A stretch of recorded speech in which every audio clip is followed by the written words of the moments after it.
Assalamualaikum. Dear students, in this video we will revise the whole chapter of first year biology, first chapter introduction to biology according to smart syllabus, according to ALP.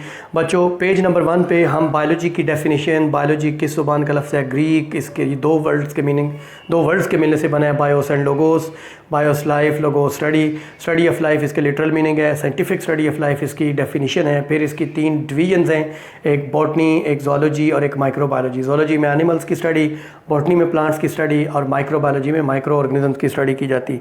फिर इसकी ढेर सारी branches हैं जिनमें ecology है, study of organisms in relation to their environment, embryology है, study of development यानी embryo की study, physiology study of functions of the body organs, then morphology study of form and structure, external morphology external form and structure, internal morphology जिसको anatomy भी कहते हैं, internal form and structure का मुताला। उसके बाद जी palaeontology study of fossils, study of fossils of animals, palaeozoology study of fossils of plants, palaeobotany. Histology study of tissues आता है जी।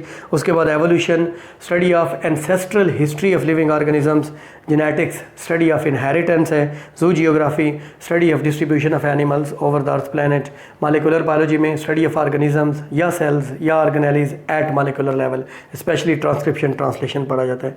Environmental biology study of relationship of organism and their environment, specially environmental biology में human impact या human activities on the environment यानी pollution वगैरह को पढ़ा जाता है।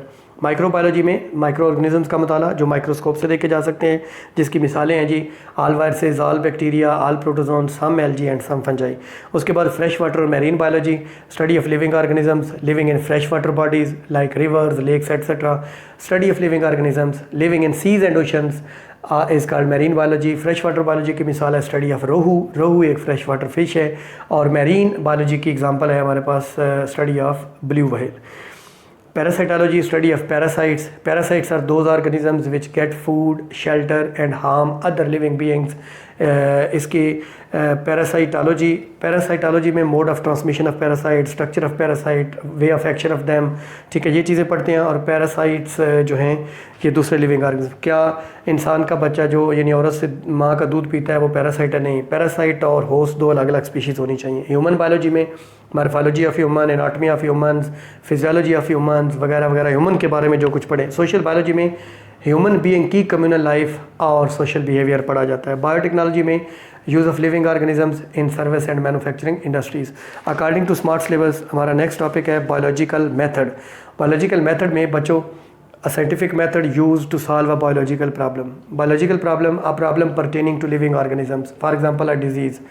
Observations are made with 5 senses, yani to collect information, to collect data from the environment by using 5 senses: vision, hearing, smell, taste and touch. अच्छा, observations are of 2 types, qualitative and quantitative. Qualitative observations do not have figures, quantitative have quantities, figures. Qualitative less accurate, quantitative more accurate. Example भी दे देनी है. Then hypothesis, tentative explanation of observations is called hypothesis. आगे क्या लिखना है? This is a statement which is made on the basis of observations. This can be the solution of biological problem. Hypothesis बनाते हुए quantitative deductive reasoning और inductive reasoning use करते हैं। Deductive reasoning DG मैंने आपको बताया था कि deductive mean general to specific और inductive specific to general. Deductive reasoning में स्पेसिफिक टू जनरल होता है और इंडक्टिव में स्पेसिफिक टू जनरल होता है। डिडक्टिव रीजनिंग की मिसाल होगी all birds have wings, general बात है, and sparrow is a bird so it also have wings.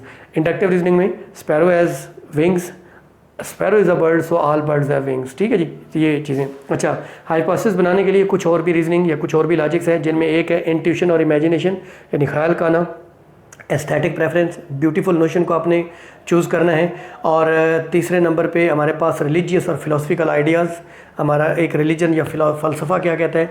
चौथी बात एनालॉजी विद अदर प्रोसेस, दूसरे प्रोसेस की तरह इसका फंक्शन हो सकता है। Homology mean same structure, analogy mean same function. बच्चों 5वां point finding one thing while looking for some other thing. इसके बाद है जी scientific theory, any hypothesis that is tested again and again without ever being falsified becomes scientific theory. आगे आपने इसके features लिखने हैं या कैरेक्टरिस्टिक्स लिखने हैं। Good theory is a productive, good theory is predictive, good theory can not be rejected without experimental evidence. उसके बाद इसकी मिसाल देनी है आपने cell theory, theory of evolution by natural selection या डाल्टन्स एटॉमिक थ्योरी, कोई भी एग्जांपल दे दें किसी भी बुक से। फिर scientific law if a theory survives skeptical approach and is supported and remains continue to be supported by experimental evidence and continues to be supported by experimental evidence becomes scientific law or scientific principle। Biology में 3 laws हैं, एक law of segregation, एक law of independent assortment, ये दोनों genetics के law हैं, ये Gregor John Mendel के हैं, और तीसरा हार्डी वेनबर्ग लॉ, ये एवोल्यूशन से रिलेटेड है। बच्चों biology is short of laws, ये एक शॉर्ट क्वेश्चन आता है because of elusive nature of life.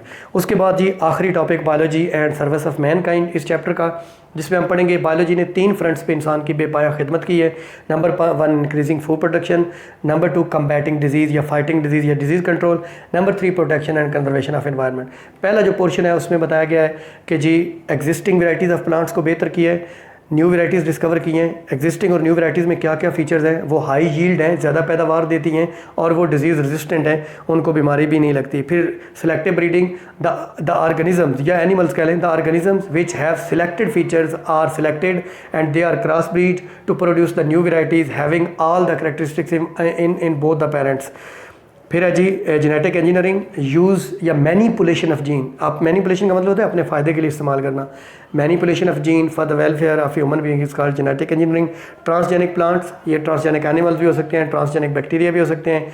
Bacteria, plants और animals having foreign genes incorporated in them are called transgenic. उसके बाद जी cloning, production of genetically identical cells or organisms by asexual reproduction is called cloning। Tissue culture technique और hydroponic culture technique में फ़र्क पूछा जा सकता है। In tissue culture technique, tissues are grown in laboratory और artificial media. In hydroponic culture technique, tissues are grown in water medium and they are provided the required nutrients in the water medium is called hydroponic culture technique। hydroponic culture technique space में use हो सकती हैं और experiments के दौरान इस्तेमाल होती है। टिश्यू कल्चर टेक्निक लेबॉर्ट्री में किसी टिश्यू को ग्रो करना। उसके बाद जी बायोलॉजिकल कंट्रोल, बायोपेस्टिसाइड और बायोरेमेडिएशन में फ़र्क। बायोलॉजिकल कंट्रोल क्या है? Use of living organisms to control pests. Pest समझ लें anything which is harmful to cultivated crops या कल्टिवेटेड प्लांट्स। काश्त की जो फसल होती है उसके लिए कोई भी चीज़ जो नुकसानदेह है उसे पेस्ट बोलते हैं। पेस्ट को कंट्रोल करने के लिए जो केमिकल इस्तेमाल होता है उसे पेस्टिसाइड कहते हैं। वो फंगीसाइड हो सकता है, बैक्टीरियासाइड हो सकता है, वीरीसाइड हो सकता है, वो वीड किलर हो सकता है, क्योंकि पेस्ट कई तरह के होते हैं। तो पेस्ट को केमिकली कंट्रोल करने के साइड इफ़ेक्ट्स हैं, क्योंकि वो केमिकल उस क्रॉप का हिस्सा बन जाता है और हमारे खाने में इस्तेमाल होती है, हमारी बॉडी में जाके गुर्दे वगैरह फेल करता है। तो हम इसका biological control, use of living organisms to control pest. For example walnut tree पे अटैक करता है एक एफिड, एक प्लांट लाइस, उसको कंट्रोल करने के लिए वेस्प का इस्तेमाल। ठीक है जी। फिर बायोपेस्टिसाइड्स, बायोपेस्टिसाइड्स में क्या है? यूज़ ऑफ बैक्टीरिया यानी micro organism to control pest है। ये दोनों में पेस्ट है। बायोरेमेडिएशन में to control pollution, prevention of pollution by using living organism. जैसे कि किसी गंदे नाले में आप एलजी ग्रो कर दें, वो उसके अंदर हैवी मेटल्स को एब्जॉर्ब कर लेगी। Integrated disease management using all relevant and appropriate methods to control an epidemic is called as integrated disease management. आप इसकी थोड़ी वजाहत भी लिख सकते हैं कि इसमें print media, social media, electronic media, seminars conduct किए जाते हैं। पास्चराइजेशन टू सेव या to preserve milk and milk products by using the method designed by Louis Pasteur is called pasteurization। Disease control हमारे स्मार्ट सिलेबस में नहीं है। आखिरी topic है protection and conservation of environment. सबसे पहले बायोलॉजी ने हमें बताया है कि एनवायरनमेंट को आप पोल्यूट कर रहे हैं, पोल्यूशन फैला रहे हैं।